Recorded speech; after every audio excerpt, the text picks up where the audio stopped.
What's going on, everybody? Movie Phantom here, and yes, it's Saturday, and we're doing the Movie Phantom's horror review. This week, I'm reviewing the original Dracula, and of course, the other movie I'll be doing is Event Horizon. Now, I'm not gonna lie, this double feature, it's really odd. Had you asked me last week, I probably gave both movies a fairly harsh review. I think I even kind of bashed this one earlier in the week because we did the top 3 Bela Lugosi movies. Which I'm not going to lie, it's still not in my top 3.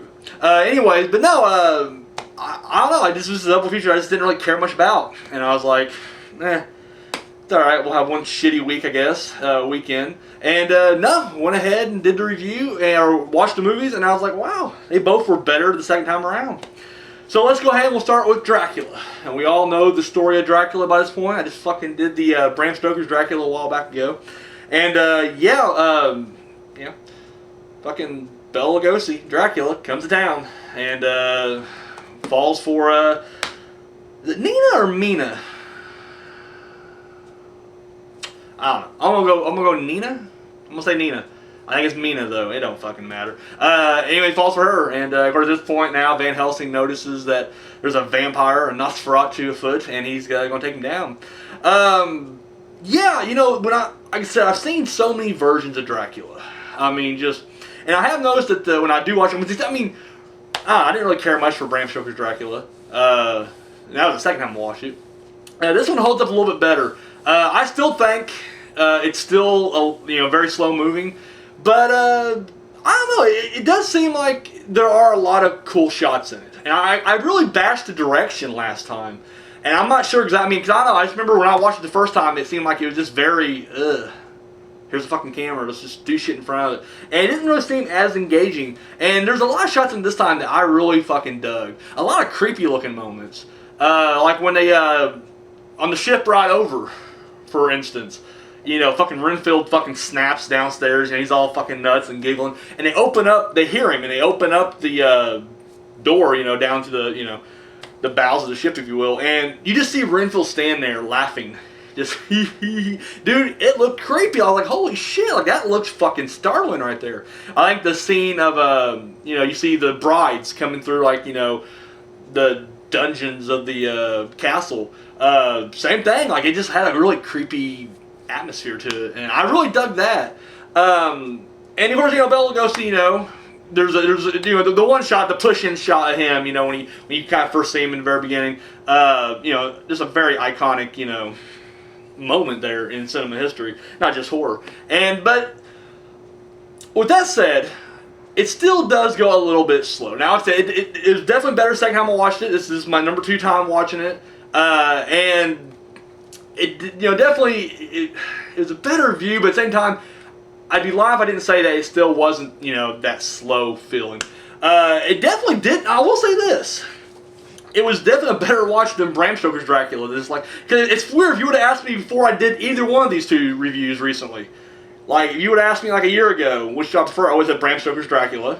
I thought it was really good, and then I was like, this is just boring. And then recently reviewing both of them, it just kind of flip-flopped. Like, I don't know, I'm like, this ain't too bad. I mean, I'm not saying it's great by any stretch of the imagination, but it's not that bad at all. And then, of course, the fucking Bram Stoker's Dracula, the more I think about that, the more it drops. It was just so fucking dull. But anyways, back to this one.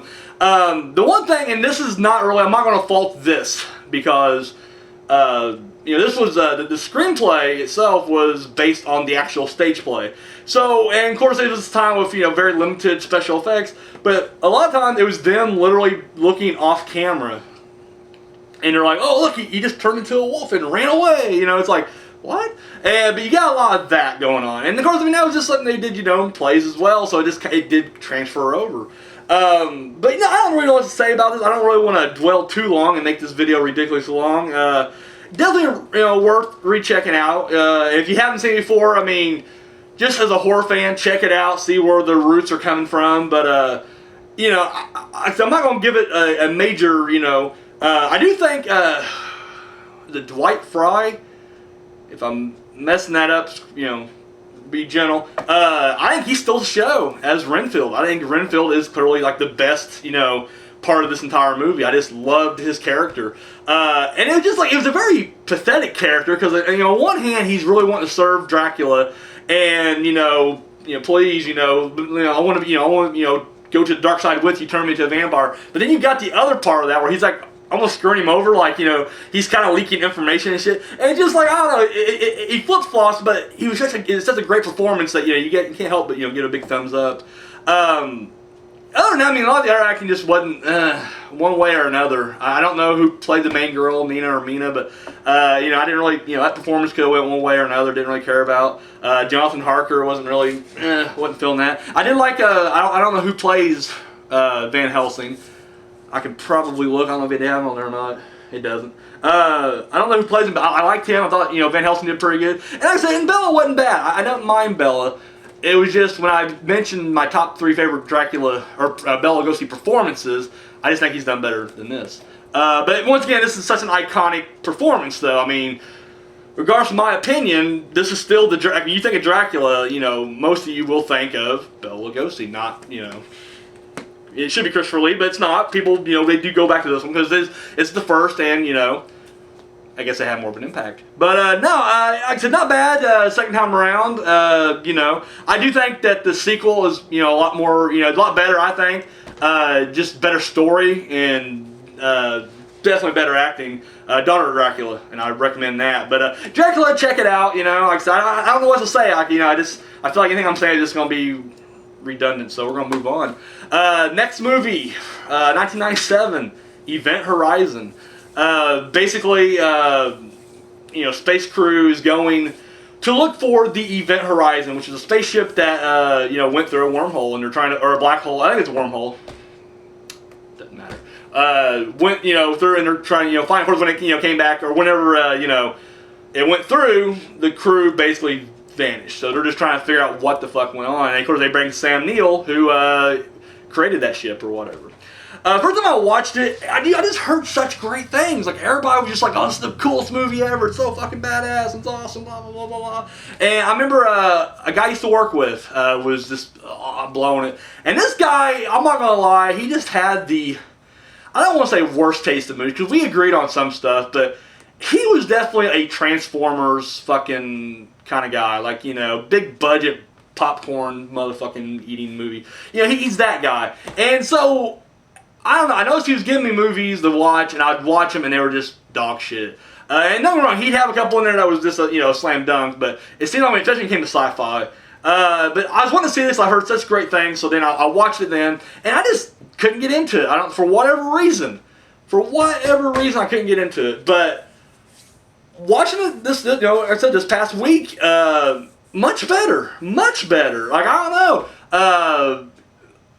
First off, right off the bat, I was happy because Shauna Petrie, motherfucking Alfred's in it. Like, he's been popping up everywhere lately. Like, I've been watching all these older horror movies, and he just kind of pops up. He was in Dog Soldiers, and he was in one of the fucking Christopher Walken Prophecy. He's in one of those movies, So just like, holy shit, like, this guy just fucking pops up everywhere now, and I love him. I'm not gonna lie. He's just like, he's great. And so I watched him here. I was like, oh shit, there he is. Of course, I'm always like Sam Neill, but I can't really mention too many Sam Neill movies I like. I mean, it's just Jurassic Park, and I like In the Mouth of Madness. Took me a while to come around on that one, but and then of course Lawrence Fishburne and Fishburne. Born, don't matter. I'm horrible on names, and it's really late tonight. I can't blame the lateness actually, because I'm not tired at all. Which I gotta fucking snap out because my vacation ends. Like, I gotta go back to work on this Tuesday, and fucking dreading that shit. Like, after 18 days away from the factory, god damn, that's gonna suck. But anyways, but no, so I watched it, and the first thing I noticed right off the bat, and once again, it can't be a con against this movie, because Ghost Ship came out afterwards, but the similarities between this movie and Ghost Ship are pretty ridiculous. Like, it's pretty much the same fucking movie, pretty much. Like, group of people find an abandoned ship, they jump on it, and it's haunted. And, of course, they're getting picked off one by one. And just like, holy shit, somebody in the group's not who they, you think they are. In this case, Sam Neill's kind of possessed early on. And I think that may have been one of the things, like, maybe I was kind of rooting for Sam Neill, because Tom was like, hey, Jurassic Park, I'll root for you. And then, of course, he's just an asshole in this one and, turns evil or whatnot. Second view was definitely a lot better. Definitely, it's got some crazy fucking scenes. But once again, it's more like it's a haunted house. It's a haunted house on a spaceship. So now I definitely dug it a lot better this second time around. Yeah, I don't know much I can really say pro or con. It definitely went by pretty quickly. That's another thing. I mean, it did kind of just fly by. And then the ending was just kind of the same thing too. It kind of reminded me of Ghost Ship 2 because it just kind of gives that it's not quite over type feeling, you know. And I don't know. Yeah, I'm gonna give it a thumbs up. Going boom right there. Not really know what else to really say about beyond that. It was directed by a guy who would go on to do Resident Evil, and of course he did Mortal Kombat right before this. Paul W.S. Anderson. So yeah, both movies I'm giving the thumbs up to. This one's getting a slight thumbs up. I mean, it's not. I'm not saying this is great, but you know, it's like it's one of these numbers. Check it out, kind of thing. Event Horizon gets a thumbs up. It's not the greatest thing you'll ever watch, but at the same time, it'll definitely pass time. It's an hour and a half, so I mean, an hour and a half of just seeing some fucked up shit and people get torn apart and fall into their death and shit. I mean, it's brutal. I mean, once the fucking ghost or entity or whatever the fuck it is they bring back kicks in, oh, it just fucking starts tearing through them and everything. So, but yeah, I'm digging that. There's some little flaws that you can just nitpick on. I'll leave that for if they ever do a CinemaSins video for this, because I mean, there's plenty of shit that you can fuck with on this movie.